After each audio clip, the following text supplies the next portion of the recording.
Professor James Caldwell had taught mathematics at Oak Ridge Community College for 27 years. In that time, he believed he had seen every type of student walk through his classroom door. He knew the eager ones who sat in front, the disinterested ones who hid in the back, and everything in between. But today, something about the young man in the black hoodie irritated him in a way he couldn't quite explain. Caleb Wright was only 17, though he looked much older with his quiet confidence and steady gaze. He had enrolled in the advanced calculus course mid-semester after moving to town with his grandmother. While other students scrambled to take notes, Caleb simply watched. His hands were folded on his desk, and there was no notebook in sight. James took this as blatant disrespect. In his mind, a student who did not take notes was a student who simply did not care. And in his strict classroom, that level of apathy would absolutely not stand. 3 weeks into the semester, James decided to teach the boy a harsh lesson. During a particularly complex lecture on differential equations, he noticed Caleb staring out the window, lost in thought. "Mr. Wright," James called out sharply, his harsh voice cutting right through the quiet classroom. "Since you appear to find the view more interesting than my lecture, perhaps you'd like to solve this problem for us?" Caleb turned his head slowly, meeting the professor's eyes with a deep calm that only irritated James even further. "Sure," Caleb said simply, standing up from his desk. James felt a surge of smug satisfaction as he walked over to the board. He was finally going to expose this arrogant young man in front of everyone. He picked up the chalk and began writing a complex equation he had encountered at a mathematics conference last year. It was one that had actually stumped several PhD candidates. It was a nonlinear partial differential equation with boundary conditions. It required not just technical skill, but profound creative insight to solve. The other students shifted uncomfortably in their seats. Emily Parker, who sat in the very front row, whispered nervously to her neighbor, "That isn't even in our textbook." James stepped back, his arms crossed and a thin, mocking smile on his face. "Take your time, Mr. Wright. Or would you prefer to admit that paying attention might serve you better than daydreaming?" The entire classroom fell completely silent. Caleb walked to the board, picked up a piece of chalk, and stood there for a moment, quietly studying the equation. James glanced at the clock, already preparing his speech about humility and focus. Then, Caleb finally began to write. His hand moved steadily across the chalkboard, not with the hesitation of someone guessing, but with the fluid confidence of someone who saw the path clearly. He transformed the equation using a brilliant substitution that James recognized from highly advanced texts. He then applied a technique that was both incredibly elegant and totally unexpected. James's smug smile immediately began to fade. He leaned forward, watching the boy much more carefully now. Caleb continued, his chalk tapping rhythmically as he worked through integration by parts. He then employed a clever use of Green's theorem that James himself would never have thought to apply. The brilliant solution unfolded line by line, with every single step being logical and precise. The other students sat frozen. They sensed something significant was happening, even if they didn't quite understand the math. Emily's eyes were wide, darting between Caleb and the stunned professor. When Caleb finally stepped back, the complete solution stood on the board in clear, undeniable correctness. He set down the chalk and turned back to face James calmly. "Is that what you were looking for?" Caleb asked quietly. The classroom remained dead silent. James felt his face grow hot with deep embarrassment. He walked up to the board, carefully examining each line of work, desperately searching for an error he knew he would not find. The solution was not just correct. It was beautiful in its efficiency. "Where did you learn this?" James asked, his voice barely above a whisper. "My grandfather taught me," Caleb replied softly. He was a professor of mathematics in Boston before he passed away 2 years ago. We spent every single evening working through complex problems together. He always said math was exactly like music. You have to feel the rhythm of it, not just memorize the notes. James stood there, the chalk dust on his hands suddenly feeling incredibly heavy. Around him, his stunned students began to whisper, and then they started to clap.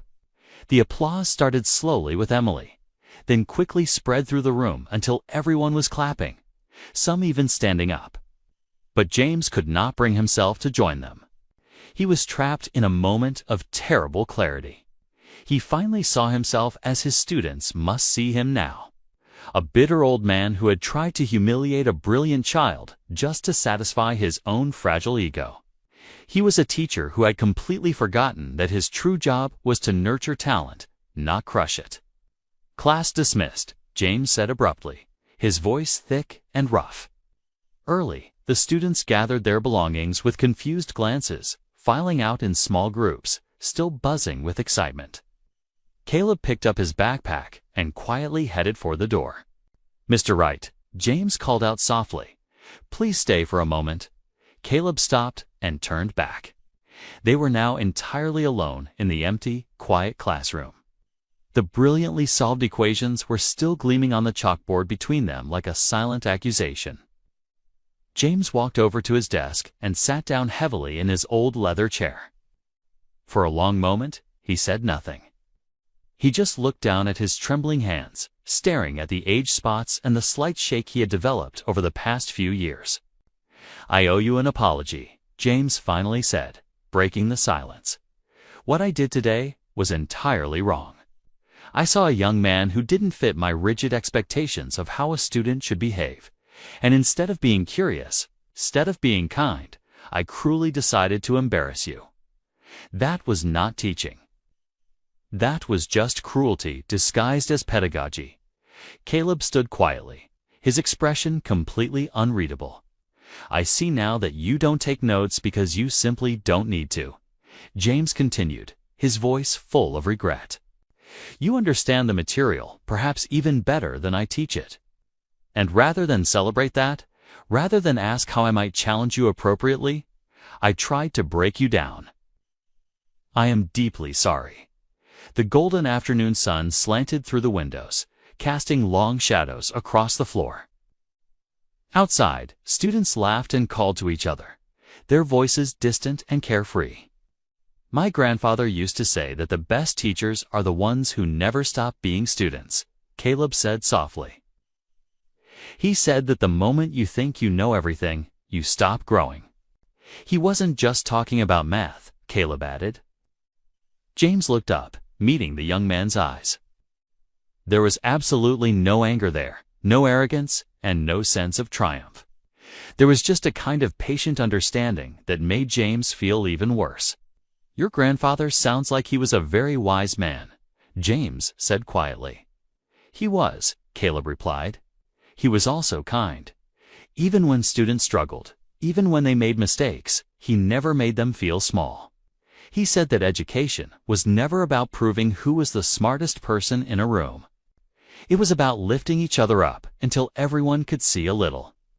Further, those profound words hit James like a physical blow to the chest. How long had it been since he thought of teaching that way? When had he become so obsessed with maintaining his strict authority that he completely forgot his true purpose? "Would you consider tutoring some of the other students?" James asked suddenly. "Not for me, but for them. I can see now that they could benefit from a fresh perspective. They need someone closer to their age." "Someone," he added with a slight, sad smile, "who still remembers what it's actually like to love learning for its own sake." Caleb was quiet for a long moment, carefully considering the offer. "I would like that," he said finally, "but only on one condition." "What is that?" James asked. "You have to keep teaching," Caleb said. "Because even if you made a mistake today, even if you forgot for a while why you started doing this, I can see the equations you choose. They are not just correct, they are elegant. You do not pick those by accident. Somewhere inside, you still love this. And these students really need that passion." James felt something crack open in his chest. It was something that had been closed off and hardened for much longer than he ever wanted to admit. His eyes grew wet with tears, and he didn't even try to hide it. "Thank you," he whispered sincerely. Caleb simply nodded his head and headed for the classroom door. But just before he left, he turned back one more time. "Professor Caldwell, that equation you put on the board today, it was a really good one. Very challenging. If you have more like that, I would love to work through them with you sometime. Not in class, just because they are genuinely interesting."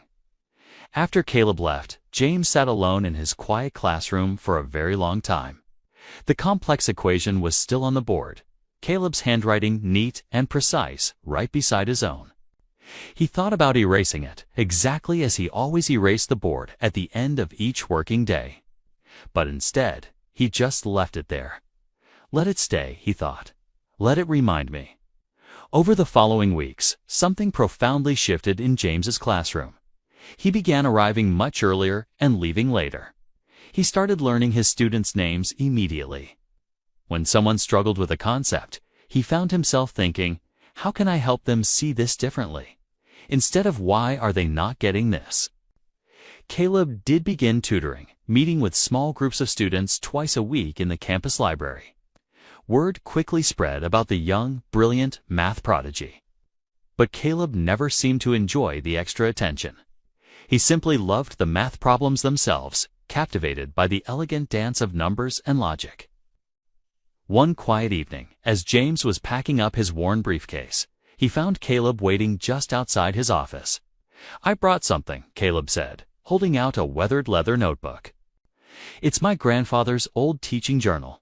He wrote down all of his favorite problems, the ones he thought were the most beautiful. I thought maybe you'd like to see them." James took the notebook with trembling hands. Inside, written in careful, classic cursive handwriting, were dozens of complex mathematical problems.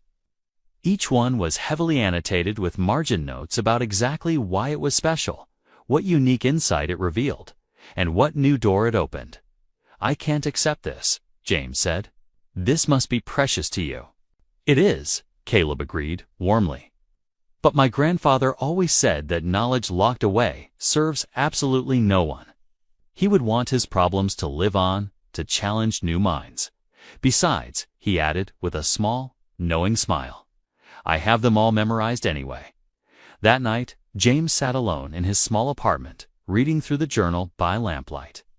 Each math problem was indeed a small work of art, chosen not to intimidate the reader, but to illuminate them. As he read, he could almost hear the warm voice of a teacher he had never even met. It was a man who had passed his deep love of mathematics to his grandson, and now, through him, to James. By the end of the semester, Caleb was no longer just the quiet student in the back. He officially became James's teaching assistant. He helped to redesign the curriculum, suggesting brilliant new ways to present old ideas. But more than that, he became a true friend. On the very last day of class, James did something he had never done before. He invited his students to share what they had learned, not about mathematics, but about themselves. Emily Parker stood up first. "I learned that I am much braver than I thought," she said. "I learned that I can ask questions without feeling stupid." Others followed, one by one, sharing their small revelations and quiet victories. When it was finally his turn, James stood before his class, looking at these students he had finally learned to truly see. "I learned," he said slowly, "that it is never too late to remember why you started. I learned that true wisdom can come from the most unexpected sources. And I learned that the greatest equation I will ever solve is not written on any blackboard. It is the one that perfectly balances pride with humility and knowledge with kindness." He looked right at Caleb, who sat in the front row now, and nodded with deep respect. "Thank you for that invaluable lesson," James said. "All of you."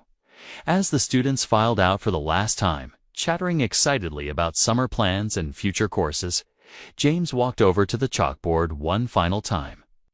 He wrote out the complex equation that had started everything. Then, right beside it, in careful letters, he added, "The hardest problems teach us the most, not just about mathematics, but about ourselves. He stood back, looking at those powerful words, and smiled warmly. After 27 long years, he was finally learning how to truly teach. If this story touched your heart, please like, share, and subscribe to hear more tales of kindness and second chances.